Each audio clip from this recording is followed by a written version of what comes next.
Hey everybody, Colin Evans, Evans Financial Group. And I'm Dave Evans with Evans Financial Group. And today we are going over rising interest rates and kind of what to do next. And it's a little bit, if you've seen some of our past videos, of course, since inflation is really a hot topic right now, and that we're all experiencing that in just about every way possible and fathomable, but we don't think that, for one, Uncle Sam is done raising those rates. We've had 3 rate increases so far this year, from 1/4 of a point to 1/2 a point to most recently in June, 3/4 of a point, with the whole point of it to slow down the kind of astronomical prices that we're all experiencing and pump the brakes a little bit on the economy to slow that recession down and kind of put us up in play. But here we've got a couple different things that can help you out with the rising interest rates and the things that we're experiencing, and just some good tips that you can keep in mind. I think one of the first things you need to do is get a picture view of your financial ecosystem. In other words, kind of do a snapshot from 2 miles high.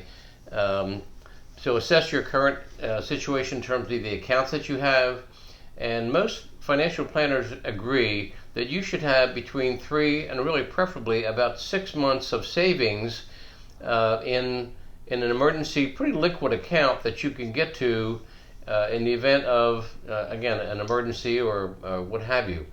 The second thing is, I think you ought to take a good hard look at what is your debt level.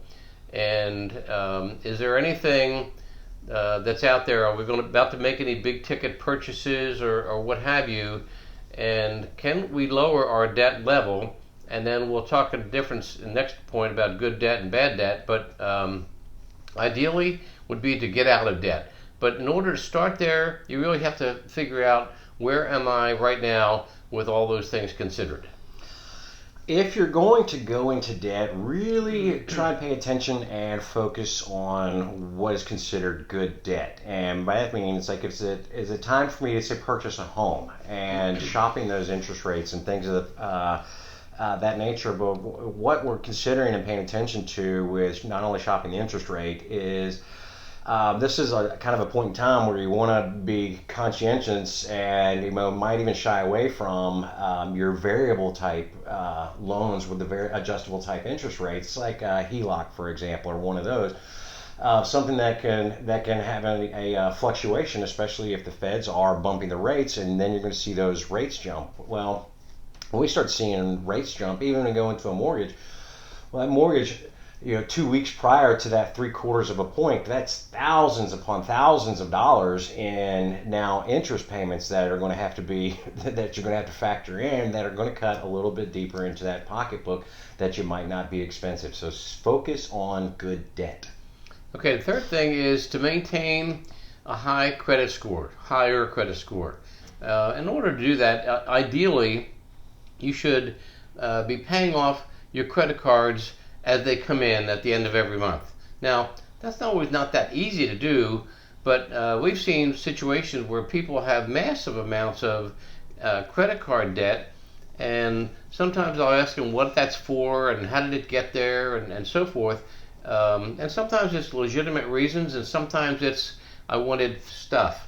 But you want to pay that credit card debt off every month if it's at all possible, because some of those things that the credit card issuers are doing for you, that's going to have an impact on your credit score.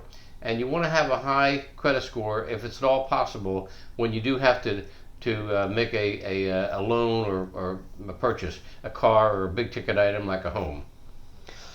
Shop everyday expenses. This is really it goes back into some of our past stuff of even thinking about budgeting, paying attention to cost increases, and where might there be some better deals and things of that nature. Shop interest rates. If you're taking out a big ticket item or a big ticket loan like Dave was just talking about, check with a couple different banks. Maybe check with the credit unions as well, just to look where you have a relationship with that you can possibly score a little bit lower rate on something that you might be planning on doing. So that pays to shop around. The fifth thing we're going to talk about is keeping saving. We said earlier that it's prudent to have, in my mind, 6 months of money in a liquid account. And I will tell you that it really doesn't matter that your bank and my bank aren't really paying high interest rates. What matters is that money is there and we can go get it. Well, you should continue to make that a priority in your just your everyday spending or everyday activity of using money, and just to maintain saving.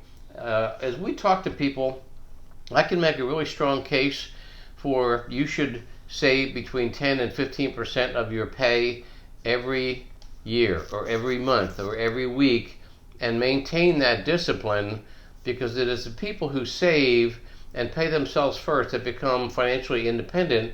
And when you are financially independent, you have warded off the problem that we're now seeing. Do I like high interest rates and inflation? No, I don't. But I'm not in as much pain as other people are, because they haven't disciplined themselves to saving. So to keep saving and maintain that muscle of saving. And finally, the last thing, appreciate your situation. You know, we can kind of get stuck on when we see the news or the social media, and it's doom and gloom all the time. And, you know, unfortunately, the doom and gloom stuff sells, and it can sometimes put us in a bad mood just to beginning our day. It's like, oh, I didn't like what I saw on TV today, or the government's doing this, or and then you want to go out and spend money to ease your pain. It was Trump's fault. It was Biden's fault. It's everybody's fault. You know, be happy. Be happy that you get the morning to put your feet on the ground, and every day is truly a new start that you get to be a part of. And it's one thing we are blessed with, that we have a gift from up above, that when we can put our feet on the ground every single morning. It's been in a couple of our past videos. If you have not yet already, Inflation and Your Retirement, I will drop a link below to where you can download one of these reports right onto your smartphone or onto your desktop. And if you have questions on some of these rising interest rates, drop us a comment, or you can kick a message over to us. And if you'd like to set up with one of our advisors, we can set up a meeting through Zoom or phone call, or even in person here in our office in Shreveport, Louisiana. I'm Colin Evans with Evans Financial Group. And I'm Dave Evans with Evans Financial Group. And we appreciate you watching our video, and thanks for spending time with us. We'll see y'all next time.